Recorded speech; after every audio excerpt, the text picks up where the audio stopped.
All right, what's up, everybody? Welcome back to the We Are One podcast. This is Justin. Per usual, I'm always going to be the person saying, hey, welcome to the podcast. It's Justin. I'll probably quit saying my name eventually. But yeah, welcome to the show. I'm excited to get into the discussion today.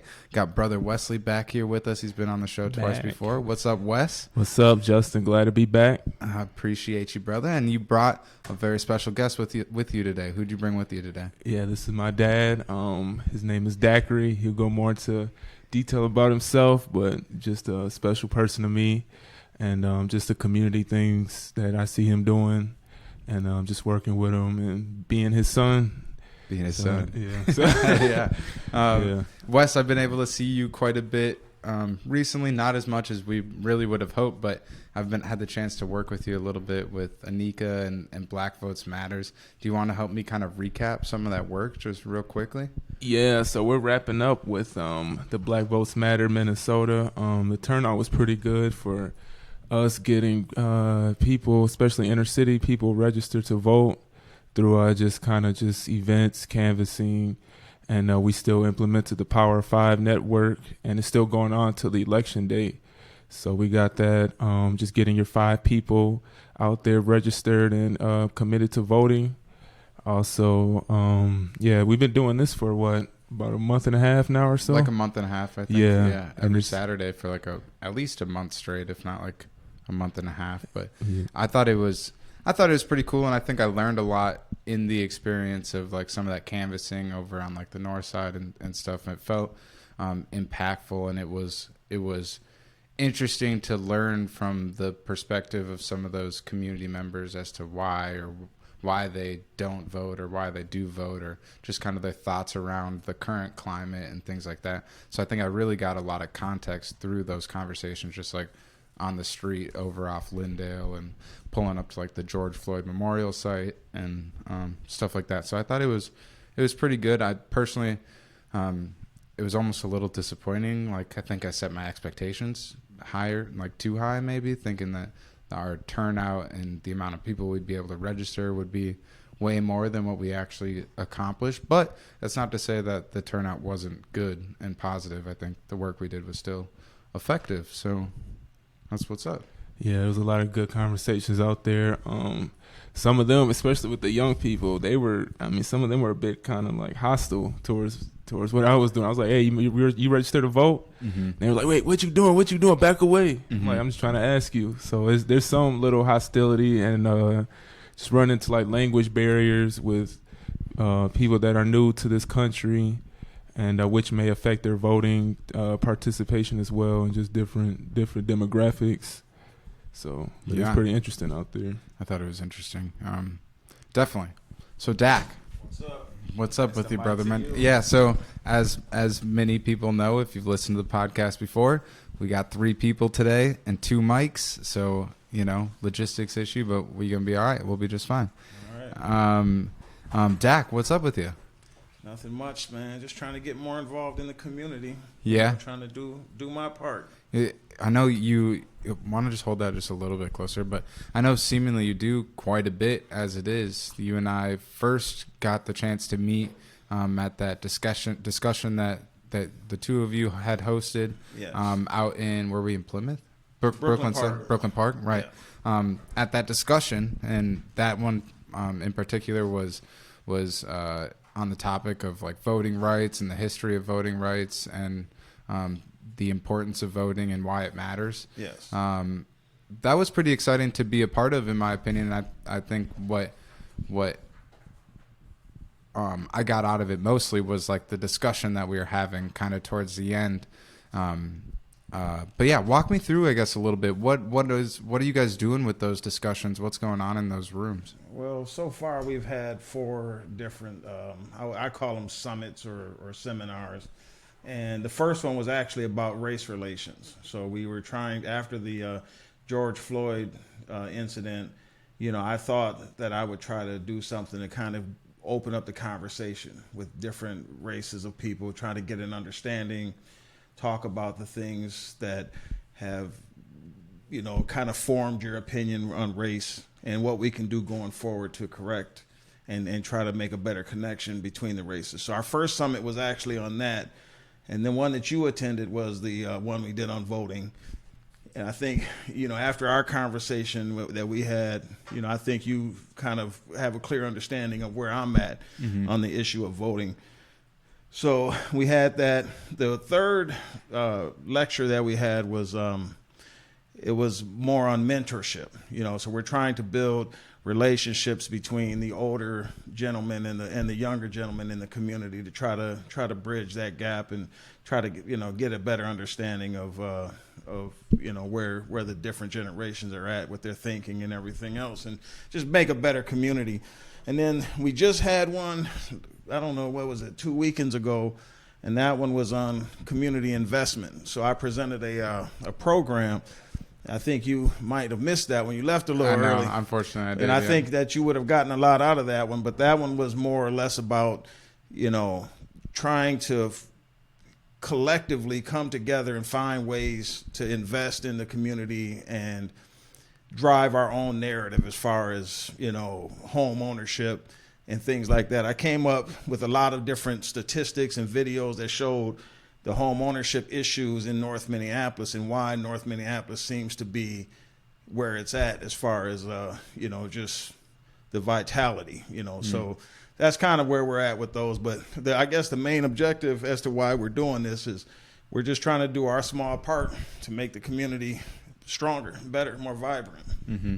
And I know for me, it's kind of why I do this podcast, but it's important to me, the discussion. Like, there's so much in-person discussion specifically. I feel like there's so much that could be gotten out of those environments and willingly come into an environment to participate in discussion and being just open to hearing other people's perspectives. Yes. and reaching deeper understanding as to, why does Dack think the way he does, or why does Wes think that I should vote this way? Like, why is that important to him? Then I understand it on a deeper level than if I just read Wes's Facebook post, even though Wes isn't on Facebook, if I just read Wes's Facebook post, you know what I mean?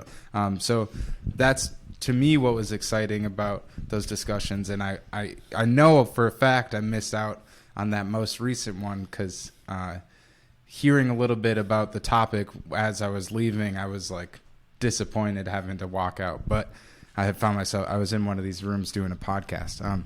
But walk me through a little bit, I guess. What does that program look like that you were proposing on Saturday?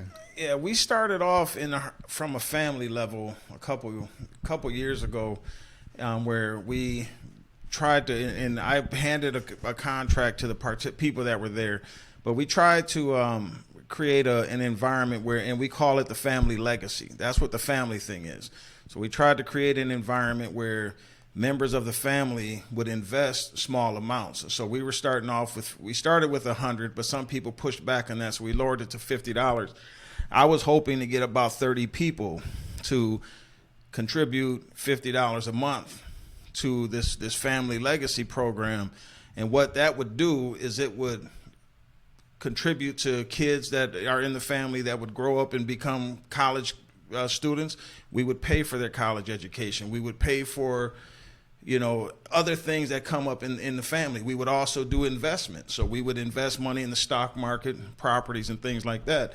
So this community thing that I'm trying to push, it's on a much greater and grander scale. But what I'm trying to do is get 10,000 people in the Twin Cities metro area to contribute $50 a month. So that's $500,000 a month. Now, this isn't something that I'm doing for myself. This is something that we're going to do collectively. So we would have a board, we would have treasurer, president. So we would have a lot of overseeing.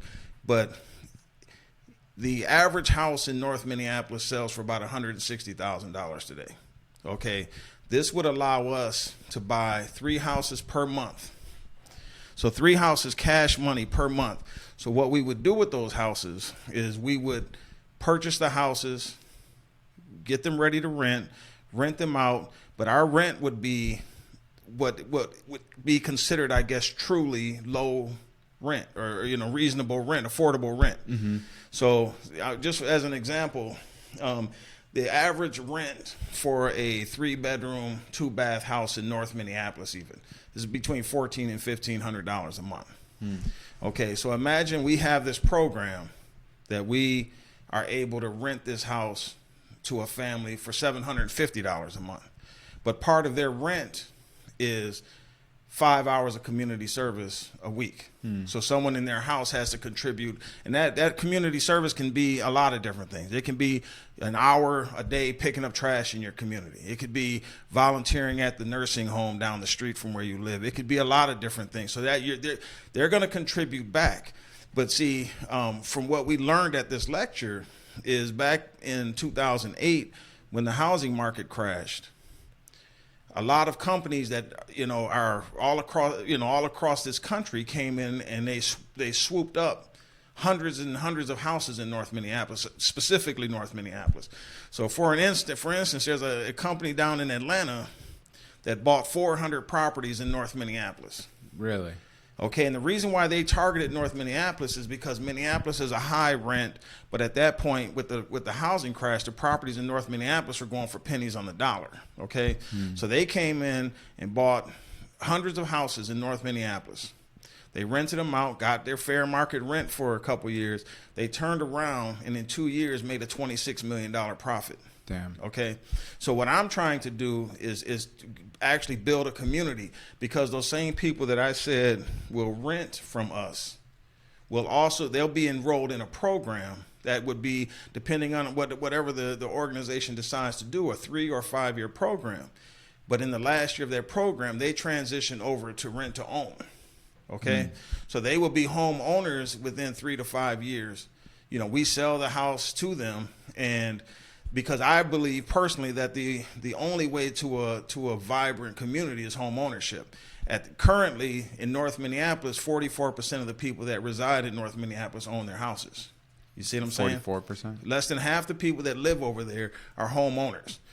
So what do you have when you have a community full of renters? You have people that aren't vested in their community. They're not vested in anything that helps to sustain a community. They're there.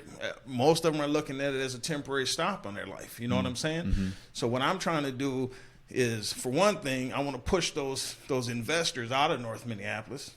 Because if we own, say this organization gets to the point where we own a couple houses on every single block in North Minneapolis, and you're renting a house over here and you're paying $1,500, but you find out that this organization is renting a house two houses from you for $750, what are you going to do? You're going to say, I'm going to move out of here because it's going to force those landlords to drop their rent. Because I believe that people that are going to live in North Minneapolis, if you shouldn't be there to completely enrich yourself and abuse the people that actually have to live there. Definitely. So that's just a quick overview of the program. It's kind of sad to see the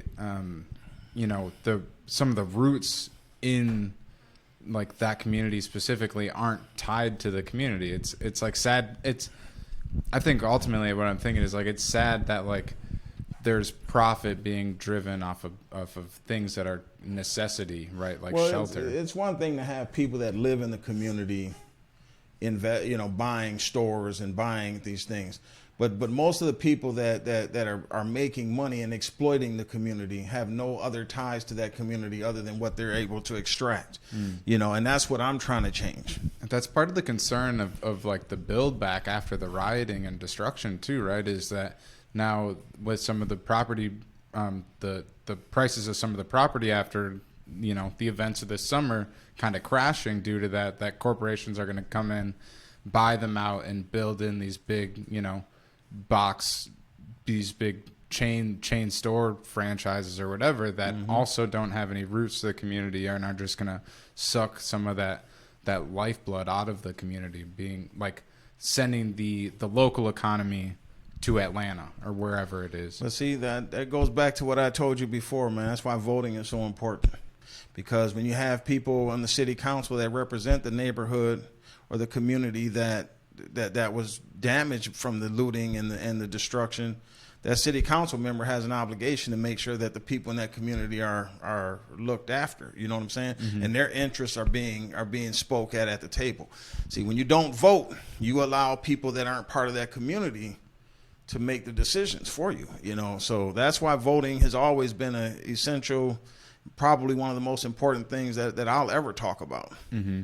Yeah, and I mean, I think you spoke to it just now, but part of that issue too is like there's the special interests and these big corporations that are funding campaigns and they're supporting candidates more than like the constituents that those candidates would be representing. So those candidates now have more of an interest in supporting the ideas and the needs of these special interests as opposed to the constituents, right? Yeah, that's right. So, yeah, definitely. I agree with that. Definitely speaks to the importance of voting and just like civic participation in general and just having a say in the outcome of, you know, whatever vote or whatever decision is being made. Mm-hmm.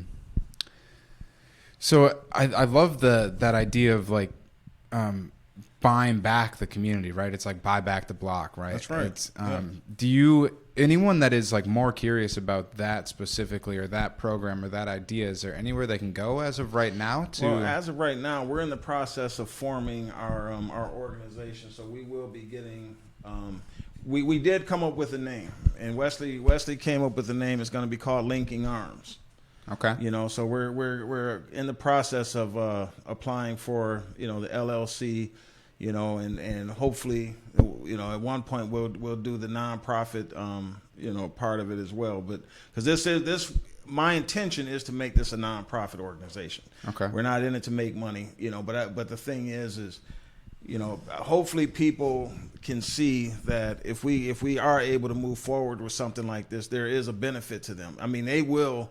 Because this is an investment, so I'm expecting that we're all gonna, you know, see our money come back, and you know, whether it's through dividends or something like that. But you know, I'm not in a position to really discuss or go too deep into that right now, because it's kind of still in the forming phase. But yeah, we're working at getting things set up for this organization, and when we do, we'll definitely pass that information on. Yeah, and we'll have to get together and talk even deeper about it and expose, as this platform grows, that's kind of the intention of it, is to expose people to projects like this that they can directly be a part of, support, and contribute to. So this is just a random question I thought of, like, if you live outside of the community, would that fund you'd still be able to contribute to that, right? Oh yeah, I'm looking for anyone that has an interest in, you know, I mean, just looking at Facebook following George Floyd's murder, you know, I saw a lot of people that are outside that community that seem to be sympathetic to the cause and the issues that plague the community. So yeah, this is for anybody in the Twin Cities area that truly has a sincere, you know, desire to see lives improve. You know, I mean, the things that I think play, you know, I'm a North Minneapolis resident, born and raised.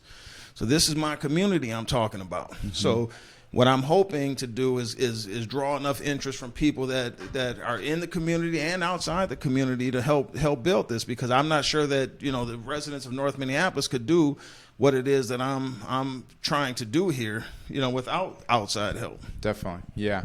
And that's also, I think, just one thing that really is coming out of the uprising and most recent movement is that uprising of like grassroots support for big ideas like this, and money funneling in from the suburbs to uplift, you know, communities like the North Side. And there's a major need for that. And I really just hope that the incentive, the inspiration, and the motivation from those people outside of like communities like Northside doesn't die down over time, right? Well, I don't really think it'll die down. See, the suburbs are much more diverse with their thinking and with just their racial makeup than they were, you know, at least when I was growing up. Mm-hmm. You know, so I think that a lot of people understand that in order to have vibrant suburbs, you got to have a vibrant core city, you know. Mm-hmm. I mean, you know, that because, you know, a lot of people in the suburbs, they come to the city. They come to the city for sporting events, they come to the city for work. I mean, downtown Minneapolis, you know, before the virus hit, I mean, there were hundreds of thousands of people working in downtown every day. Mm-hmm. So I'm sure that those people would love to see, you know, people doing better in the community, and just having a sense of ownership is a big key to making people feel better about where they live. Definitely. And another thing it just made me think of too is also like safety, right? Like that's a huge topic of discussion right now, post, civil unrest and an uptick in crime, is that people having that vested interest in their community and actually having roots that go a little bit deeper than just, I'm here for now, this is temporary, right? Now they have ownership. There's going to be that want, to continue to see the quality of life improve over time. And that's the hope. That's definitely, my hope. And I mentioned that at the, at the last meeting.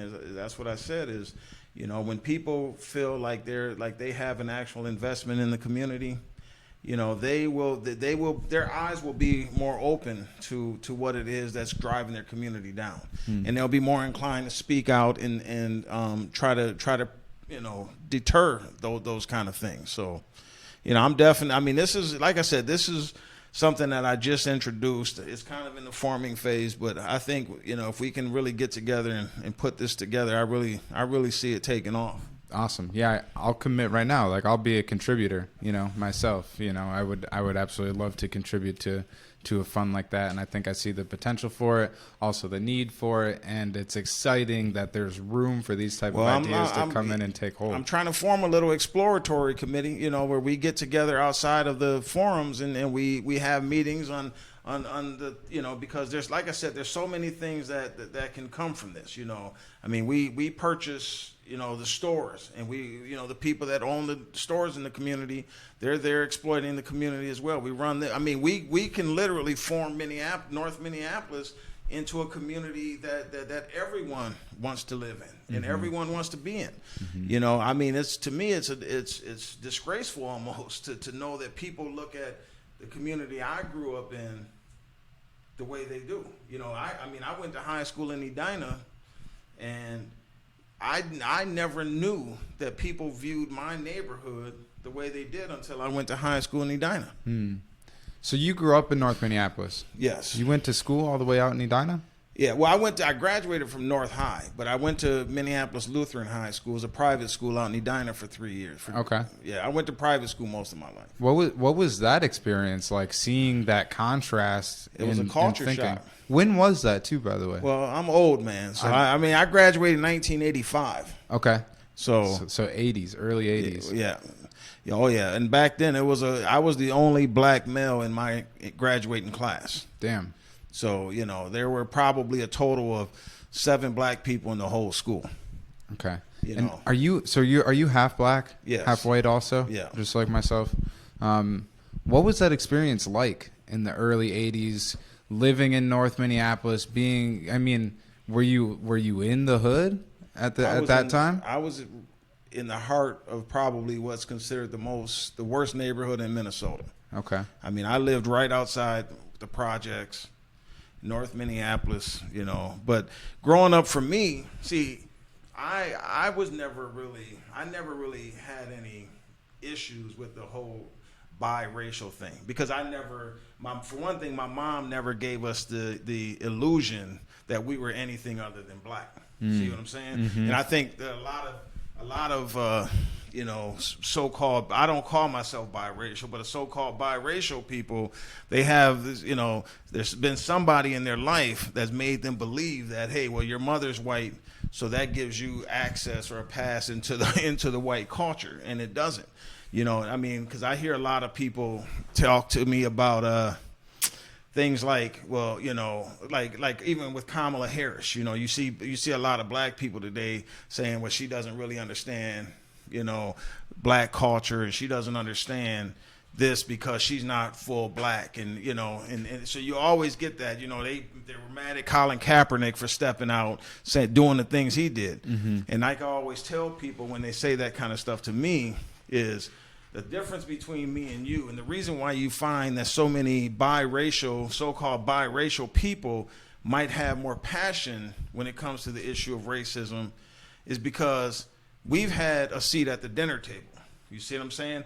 Like, when you're black and you date a white girl or white woman, or you're a white man, whatever it is, and you get invited to Thanksgiving dinner, the family knows before you get there, okay, you have to be careful because Tiffany's bringing home her black boyfriend.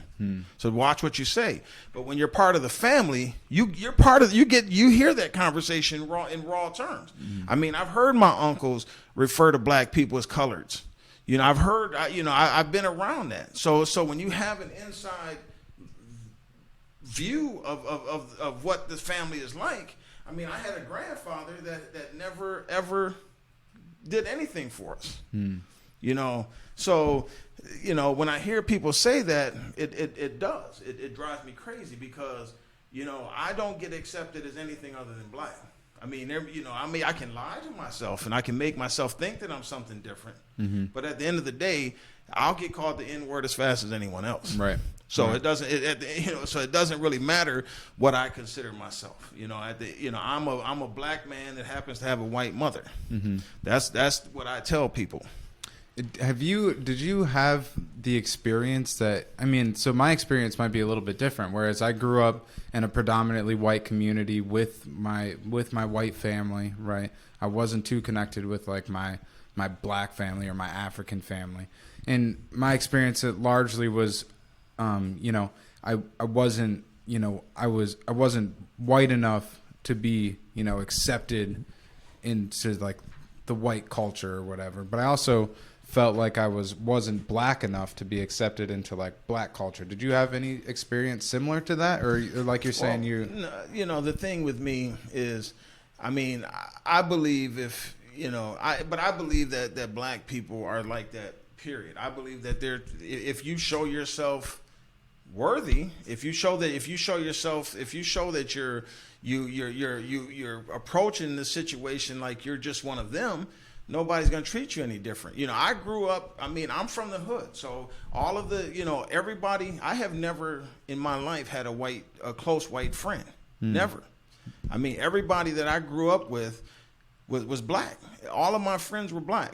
So yeah, I mean, they may have called me, yellow, and they may have used terms, but I don't think anyone that I ever encountered in my life ever treated me any different. I was just a light-skinned brother, I mean, that's what I was. But now someone like yourself, if you grew up in a all-white community, your friends growing up were all white, your experience is going to be different because you're coming to them different. Your life experiences, even if you're not even biracial, if you're a dark-skinned black person and you grow up in an all-white environment, your life experiences is different than a black person that grows up in the hood. So they're going to treat you different whether you're light skinned or dark skinned. I mean, if you come in there and you're talking with a certain dialect, you're carrying yourself in a certain way, I mean, you're not welcome there. But that goes with any time you cross culture, whether you're an urban person going to a country town. Anytime you cross any cultural barrier, there's always gonna be some kind of resistance, some kind of pushback in accepting you. You have to at some point, find your niche and find acceptance and find where you fit into that community. But I will say this, that the black culture is way more accepting of me than the white culture has ever been. I would definitely say that. And I think that would probably be true for most. I mean, there were 7 of us growing up. I had 6 brothers and sisters. So, I would definitely think that it was a big difference in how we were treated in Albert Lee, where my mom's family's from, and how we were treated in North Minneapolis, where my family, my black family. See, unlike you said you were circled or you were around your white family. I was around my black family pretty much exclusively until we went to Albert Lee. Okay. You see, so. Yep. So, and then take me back to like high school too a little bit. I'm curious what that experience was like coming from North Minneapolis, going out to private high school in Edina. What was the school called again? Sorry. Minneapolis Lutheran High. Minneapolis Lutheran High. And that was a predominantly white school at the time, right? You said you were the only colored person, black person graduating in that class. Yeah. What was that? I guess did you have any experiences going to that high school that you were ostracized for the color of your skin, or I had plenty of racial encounters. I mean, there was one time this guy, he always would walk up behind me and he would say, "Hey, give me 5, brother." He would always say that. So one day I told him, "Man, if you do that again, I'm just going to beat you up, man." Mm-hmm. So he did it and I beat him up. And what happened is I get in school suspension and he gets nothing. Then there was another incident where I had talked one of my friends from North Minneapolis into going to school because we were both athletes. I was a basketball player. He was a basketball player. Both football players. So I had asked him, I said, "Man, you should come out here and play on the team." So he goes out there with me, and we were walking down the hall one day, and this girl says, "Hey, you black people belong in a workhouse." And I said, so I go over, I said, "What did you say?" And I grabbed her by her hair. I said, what did you just say?" And she pulls out a knife. This is in a private, this is a school that's in the same class as like Minnehaha Academy.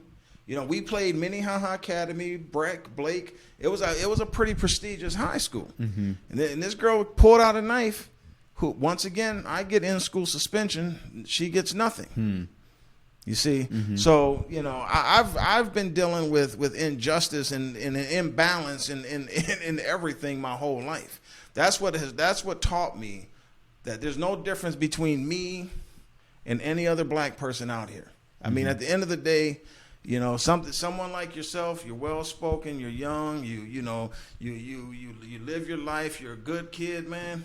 Something happens to you, the public will find everything they can possibly find on you to try to discredit any claims that anybody's going to put in on your behalf. And that's the unfortunate thing. It's like it's just natural American human nature to devalue us. That's just where we're at, and it's not, like I said, it's very unfortunate, but that's what I'm trying to change. I'm trying to give people a different perspective in whether it's black or white, because it's the way that I say that about a white group, I'll say the same thing about black people if I see that they're wrong with their viewpoints. So I'm somebody that speaks fairly, but I do know the truth. I see the truth as, I see it as I see it, of course, but I do feel that I know what I see, and I'm not gonna sit there and act like I'm blind to it either. Right. Yeah.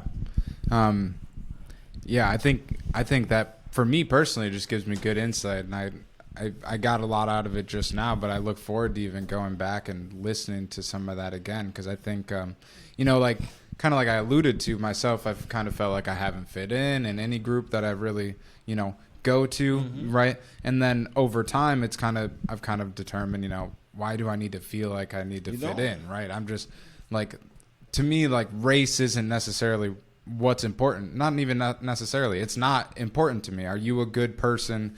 Do you benefit the people around you, or are you a parasite? Are you just sucking the life out of everyone around me? That's how I judge people. I don't judge you based. And it's good that you judge people like that, but that doesn't mean that that's how you're being judged. Right. You see. If everybody could have that heart and that mindset, this world would be a beautiful place.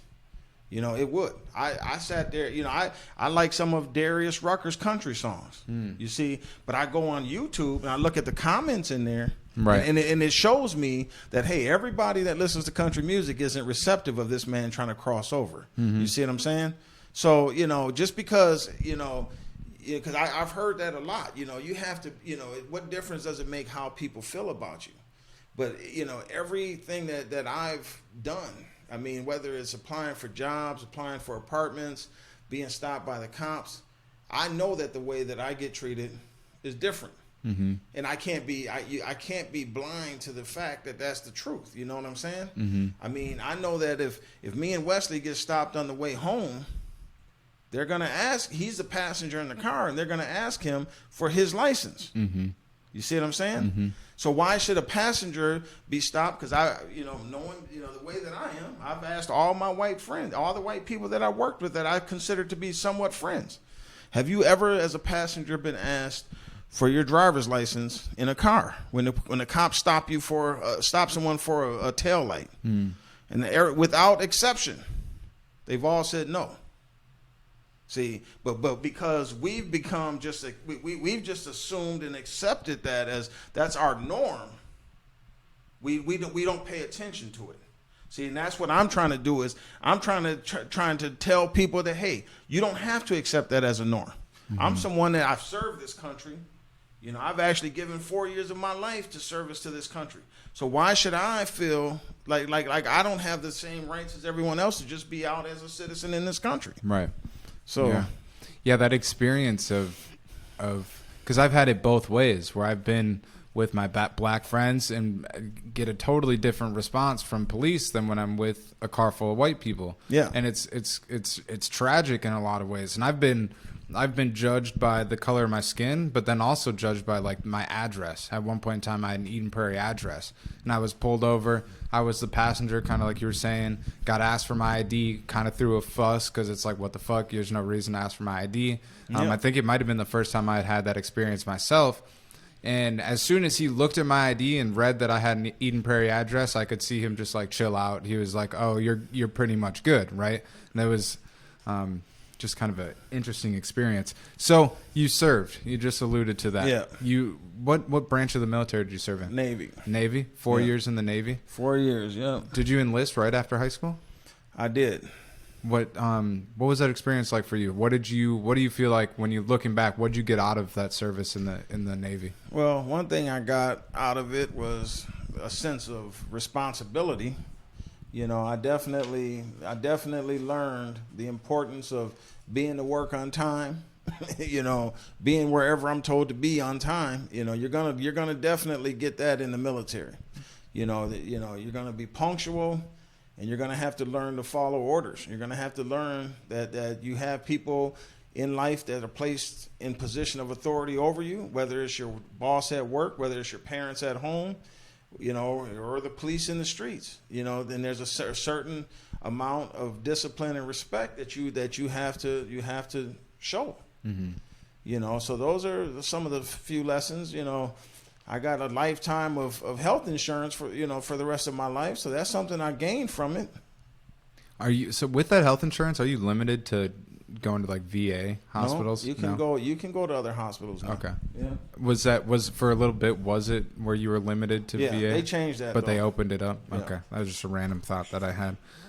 Besides the Navy, you've had a host of other occupations. Am I right? Yeah. Walk me through some of those. Well, I spent 24 years at AT&T. Corporate America.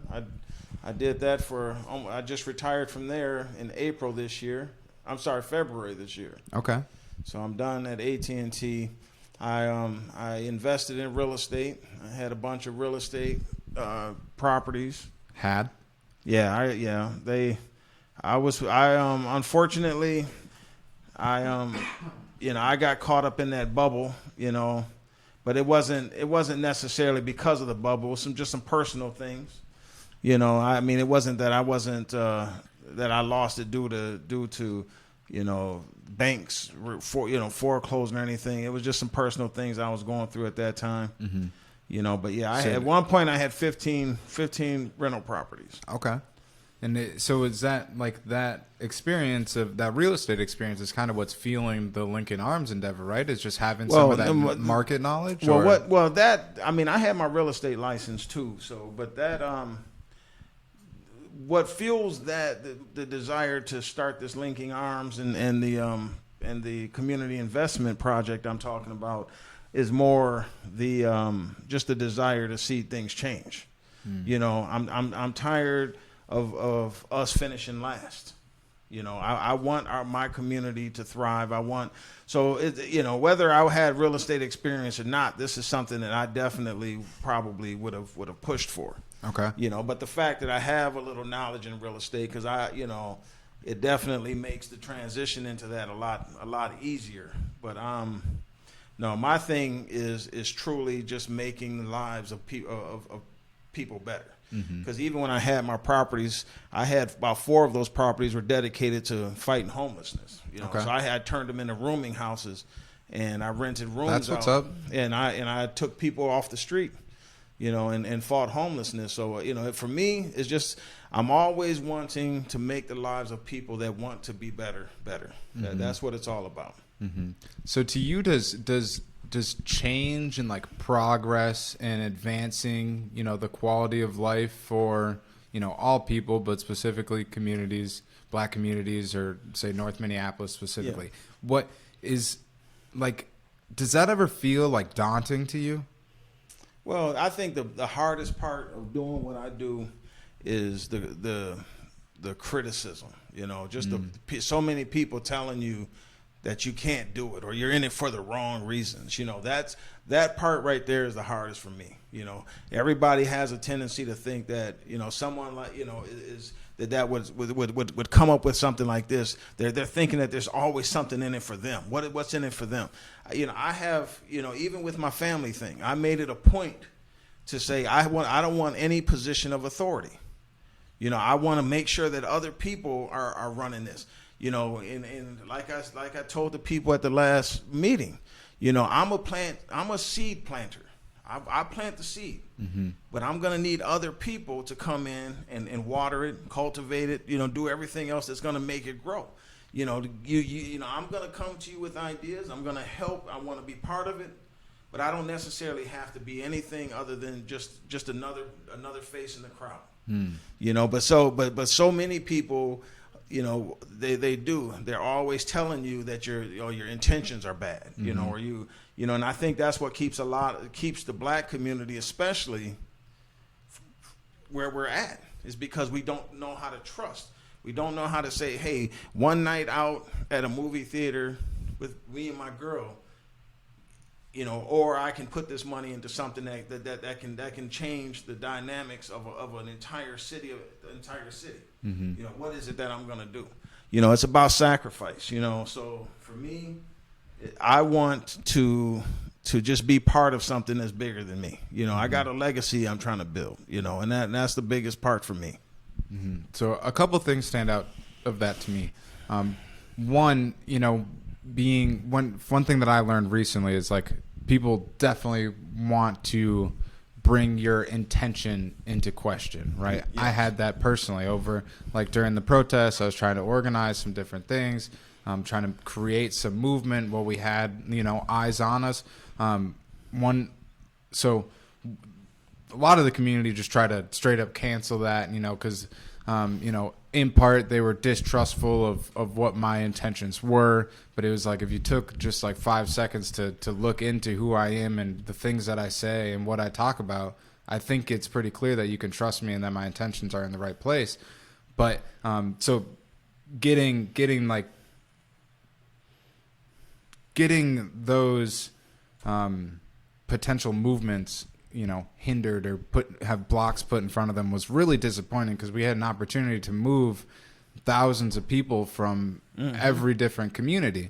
And it was simply because there was a lack of trust for who I was and what my intentions were.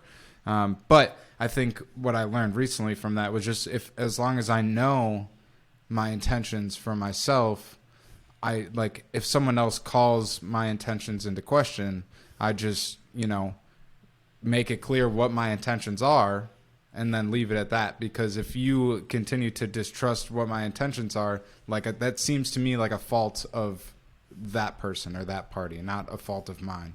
Do you kind of feel that same way? Do you just like have to take confidence in yourself and what your intentions are and just keep it pushing, or do you let that noise kind of...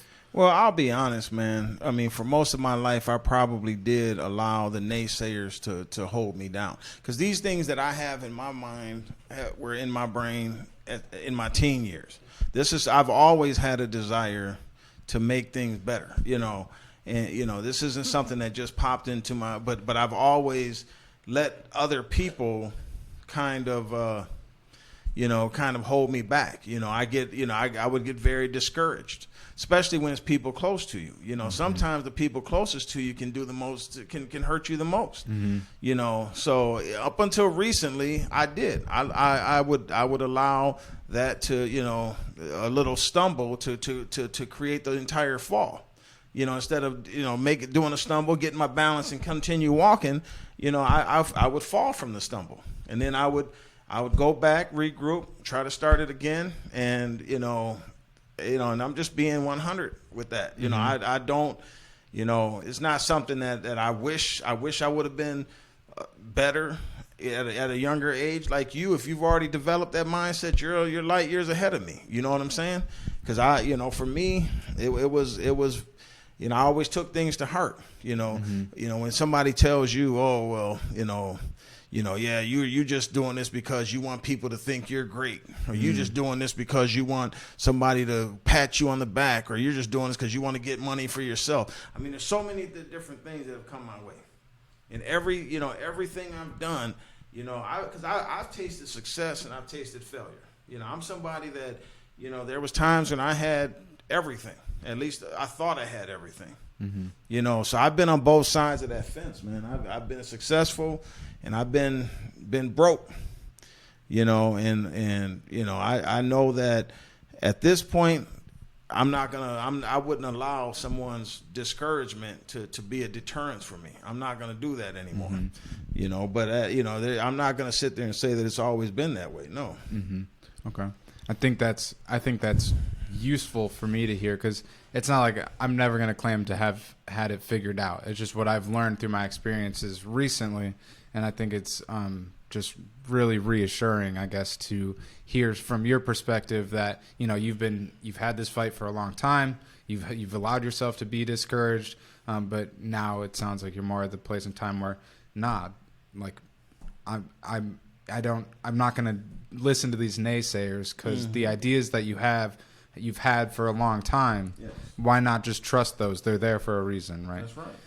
One other thing that you said too before that I just really stood out to me was that one thing that I had the opportunity to try and do also recently was, like you said, like with linking arms, like you don't want to be in say a leadership position. You want to like plant the seed and then step back and just be a participant in the movement.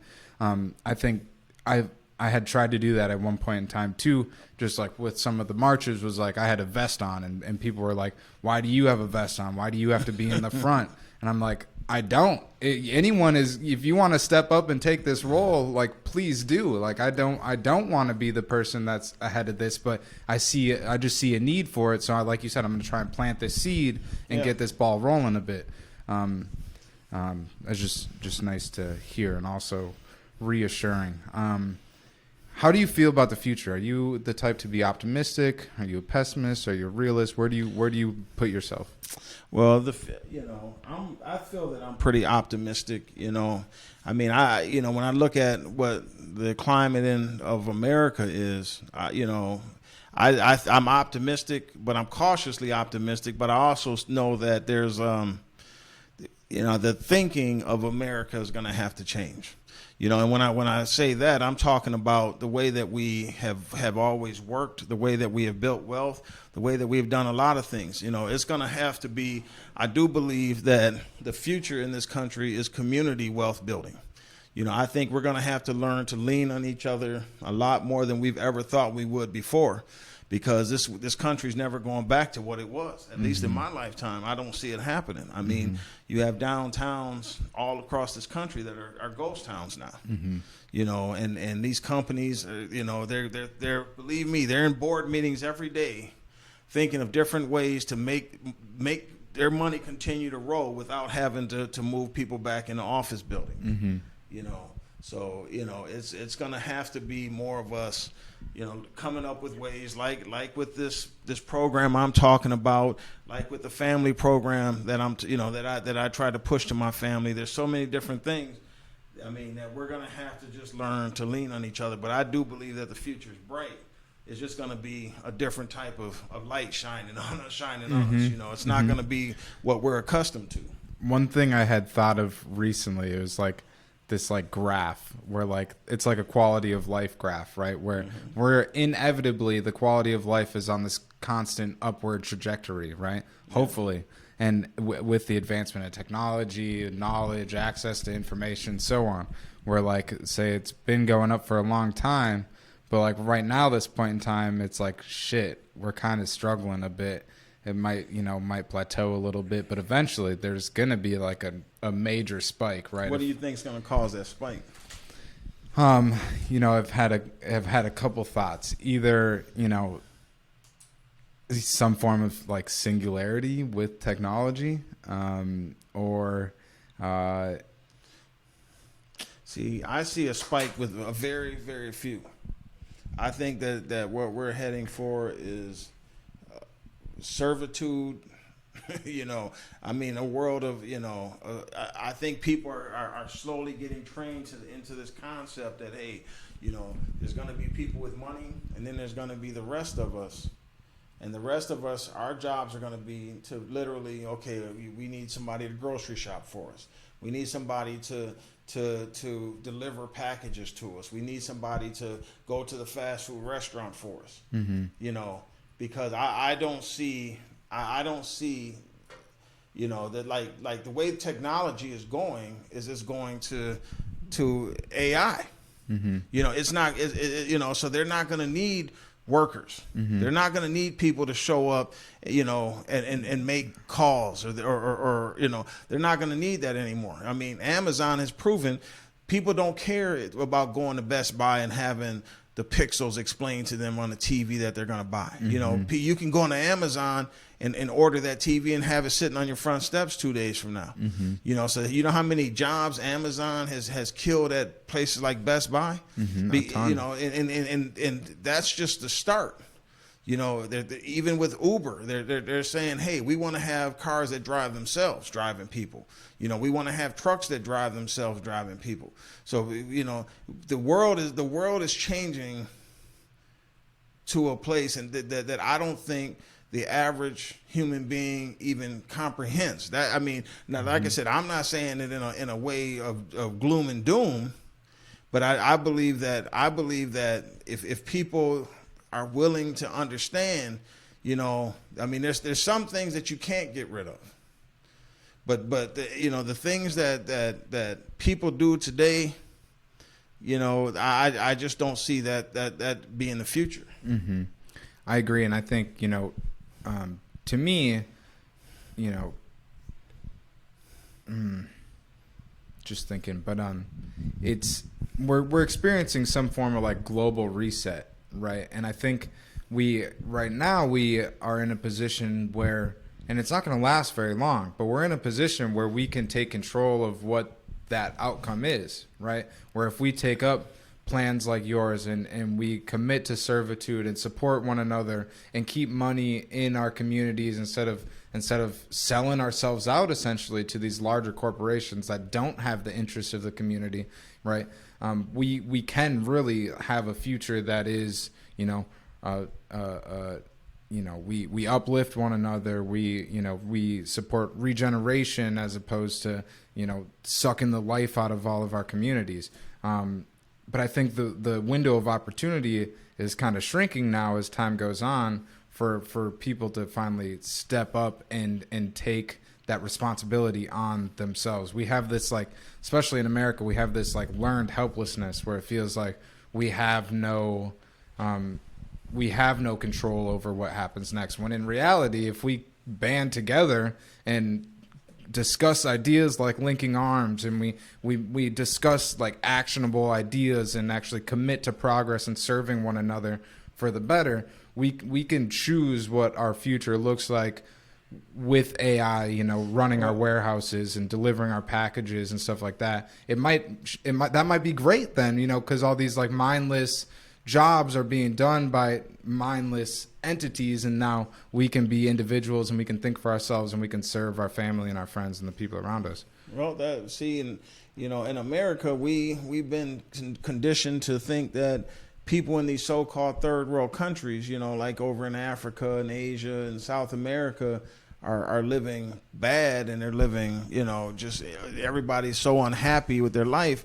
But if you look at a lot of those little small villages in Africa, and in small villages in Asia, they grow their own food. They do it. They don't have the same worries that we have here in America. See, this COVID didn't. I don't think it affected them because they already had this community-based thing that I'm talking about established for millennia. Whereas in America, this is going to be a new way of thinking for us, because we think that we're going to work hard. We're gonna buy a big, nice house. We're gonna have a little weekend cabin. We're gonna have all these things that our past people in the past have had. But I just don't see that that's gonna be the case. I'm starting to believe seriously that even the concept of a lot of these students around here, they're going to school for something that they won't ever benefit from. There won't be the need for business managers. You know what I'm saying? Because everything's going to be done automatically. The job I did at AT&T, we did all the conference calls for all these major corporations. We did conference calls for the White House. You had the president on there. We did all these huge conference calls, and that stuff can be with the push of a few buttons now. That stuff can just be all set up and ready to go. They don't need humans to do that job anymore. And every day the need for human labor becomes less and less. So, that's what's going to be funny. What ain't going to be funny, like I said, I don't necessarily believe in this doom and gloom, scenario, but countries like America and a lot of European countries, they may become the third world countries that they talk about, because these other countries they're much further ahead than we are, because they're going to be able to survive this because they've already learned how to lean on each other. That's a new concept for Americans. We don't know how to do that because we've been told you worry about yours, I'm gonna worry about mine, and I'm gonna build my wealth here. But there's not going to be a lot of wealth to be built. That's absolutely been my experience in America. I was an only child to a single mom, who had her struggles when I was growing up, and it's pretty much just been like me, right? Not to say I didn't have people that supported me when I was younger, but for the most part, it's just been me, and it's been a process to get to that point of considering, trying to include and be of service to the people around me, because for a long time it was just this, and now hopefully it's turning more into this, right? But yeah, this conversation excites me, and we got through a lot in a very short period of time. Is there anything on your mind that you want to leave in conclusion? Well, actually, real quick, I know you're also wanting to start a podcast, right? That's right. So I just want to plant the seed to our listeners here. Where hopefully when you get that kicked off, and I want to help you in any way that I can, we can then maybe funnel you some listeners from the show here. So look forward to that. But yeah, in closing, is there anything on your mind that you would want to kind of leave off with? Well, actually, no. I think I've pretty much covered everything that I needed to cover. I don't know if Wesley has something he wants to add to what I was talking about. I guess for our next. So we're having another little summit or little presentation on the 14th of November. Just hold it away a tiny bit. Right here? Yep, that's good. So yeah, we're having another little summit presentation the 14th of November, and this one is going to deal with mental illness, health, and depression, and especially in Black people of color, and going to even tie into men, so people of color like men and things like that, because it don't really get discussed. And there's not enough spaces for men to really talk about their feelings, emotional health, and mental health. So stay tuned for that. That'll be 11:30 to 2. November 14th, you said? Yep, November 14th. Location is the Robbins Wellness and Retreat Center. If you are interested, you can just contact. Yeah, it's 3900 Thomas Avenue North. Oh, you got to memorize. Yeah. I would say 34, but yeah, 3900. Thomas Avenue, food will be provided, be a good time, activities and lots of fun. So yeah, and I would definitely encourage people to try and be in that room for that conversation. I'm going to try and be there myself. But there's a kind of like we talked about before, there's a lot to be kind of to get out of getting into environments like that and surrounding yourself with maybe not even like-minded people, but people that are open and willing to participate in that kind of discussion. It's exciting, and that's definitely an important topic to cover because a lot of people don't know what to do with their feelings, their emotions, and some, especially like trauma, and it leads to desperation, and desperation leads to, irrational actions. So really cool. Good stuff. I appreciate you guys taking the time to hang out for an hour. All right, man. Peace out, listeners. Thanks for listening this long. I look forward definitely to having both you guys back again in the very near future. One last time, is there anything else on your mind at all? No, I think I'm good, Justin. I appreciate it, though. Yeah, absolutely. Your name, your social media outlets? No. Do you do that? No, but I can add him in the show notes if you want. No. He's like, nah. We don't want none of that crazy. All right, well, seriously, appreciate y'all listening this long and staying in. This was a quick one, but I think we got a lot out in just an hour of conversation. So I personally look forward to listening to this one back. And we'll see you again. Peace out.